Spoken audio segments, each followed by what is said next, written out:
রমজানের ইফতার বা ঈদের মিষ্টি টেবিলকে আরও জমকালো করতে আজ নিয়ে এসেছি একদম পারফেক্ট অয়েল ফ্রি শাহি টুকরা।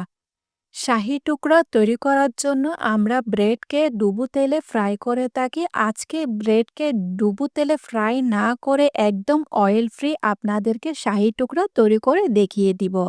আসসালামু আলাইকুম everyone, welcome to Mehinu's mom's kitchen. একদম সহজভাবে একটি ডেজার্ট আজকে আপনাদেরকে তৈরি করে দেখিয়ে দিব। তার জন্য আমার লাগছে ব্রেডের চারপাশের ব্রাউন অংশগুলা কেটে আমি বাদ দিয়ে দিলাম। এখানে আমি ৬ পিসের মতো আমি পাউরুটির টুকরা নিয়ে নিলাম। পাউরুটির টুকরাগুলাকে আমি চারপাশের ব্রাউন অংশগুলা কেটে নিয়েছি।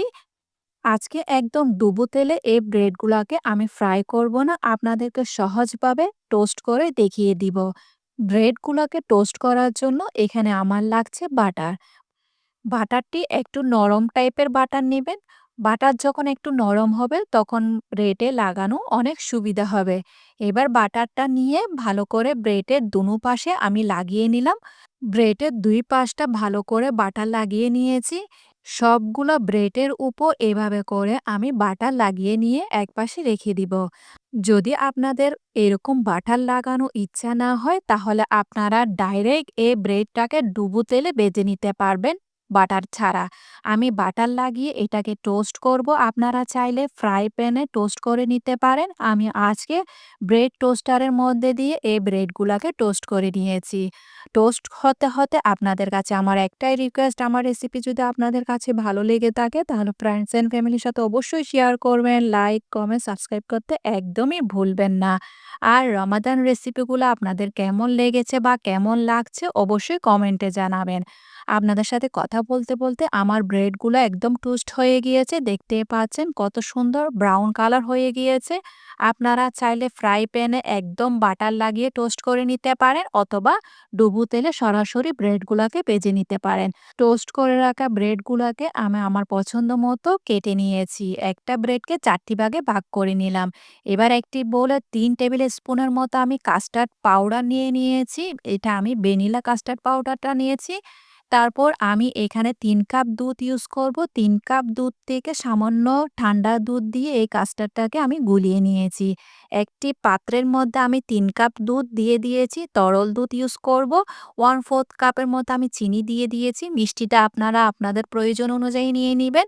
1/4 টিস্পুন দিয়ে দিয়েছি লবণ। মিষ্টি খাবারে লবণ একটু ইউজ করবেন, তাহলে মিষ্টির ব্যালেন্স স্বাদ একদমই পারফেক্ট হবে। দুধের মধ্যে যখন বলক চলে আসবে তখন এখানের মধ্যে সে গুলে রাখা কাস্টার্ড পাউডারটা দিয়ে নিলাম। আস্তে আস্তে কাস্টার্ড পাউডারটা দিবেন আর উইক্সের সাহায্যে মেশাতে থাকবেন।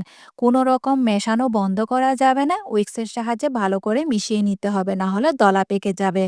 দেখতেই পাচ্ছেন কতটা মসৃণ হয়েছে। এবার এর মধ্যে আরো মসৃণ করার জন্য আমি ইউজ করব ১ টেবিল স্পুন বাটার। বাটারটা অবশ্যই দেওয়ার চেষ্টা করবেন, তাহলে আপনার কাস্টার্ডটা একদম স্মুথ ক্রিমি হবে।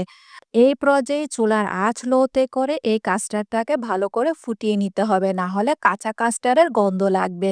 ফুটিয়ে নেওয়ার পর এবার চুলা বন্ধ করে দিব। চুলা বন্ধ করে দিয়ে অনবরতে এভাবে নাড়তে থাকতে হবে, না হলে উপর দিয়ে একটি লেয়ার পড়ে যাবে, তাই নাড়াচাড়া বন্ধ করা যাবে না। নাড়তে নাড়তে দেখতেই পাচ্ছেন একদম ক্রিমি স্মুথ হয়েছে আমার এই কাস্টার্ডটা। তারপর সরাসরি আমি টোস্ট করে রাখা ব্রেডের উপর দিয়ে দিয়েছি। এখানে আমি ২টি লেয়ারের করেছি। তৈরি করে রাখা ব্রেড টোস্ট হাফ দিয়ে দিলাম। এরপর হাফ কাস্টার্ড দিয়ে দিয়েছি। উপর দিয়ে কিছু পেস্তা বাদাম কুচি দিয়ে দিলাম। তারপর আরো হাফ টোস্ট করে রাখা ব্রেড দিয়ে দিলাম। এর উপরে তৈরি করে রাখা কাস্টার্ডটি সম্পূর্ণভাবে দিয়ে দিয়েছি। উপর দিয়ে সবগুলা কাস্টার্ড দিয়ে দেওয়ার পর আবারও পেস্তা বাদাম বা আপনার পছন্দ মতো বাদামটা দিয়ে সাজিয়ে নিবেন। এখানে আমি পেস্তা বাদামটা ইউজ করেছি। আপনারা চাইলে চীনা বাদাম, কাঠবাদাম, কিশমিশ আপনারা আপনাদের পছন্দ অনুযায়ী ড্রাই ফ্রুট এখানে ইউজ করতে পারেন। হাতের কাছে যা আছে তা ইউজ করে নিবেন। উপরে দিয়ে সাজিয়ে নিয়েছি। এটাকে ফ্রিজে রেখে পুরোপুরি ঠান্ডা করে নিব। ঠান্ডা অবস্থায় এটাকে পরিবেশন করবেন এই ডেজার্টটি। দেখতে যেমন লোভনীয় হয়েছে, এবার ইফতারের টেবিলে বা ঈদের ডেজার্ট হিসেবে এই রেসিপিটা রাখতে পারেন। আজকে তাহলে এ পর্যন্ত। দেখা হচ্ছে নতুন আরেকটি রেসিপি নিয়ে। সে পর্যন্ত ভালো থাকবেন, সুস্থ থাকবেন আর আমার জন্য বেশি বেশি করে দোয়া করবেন।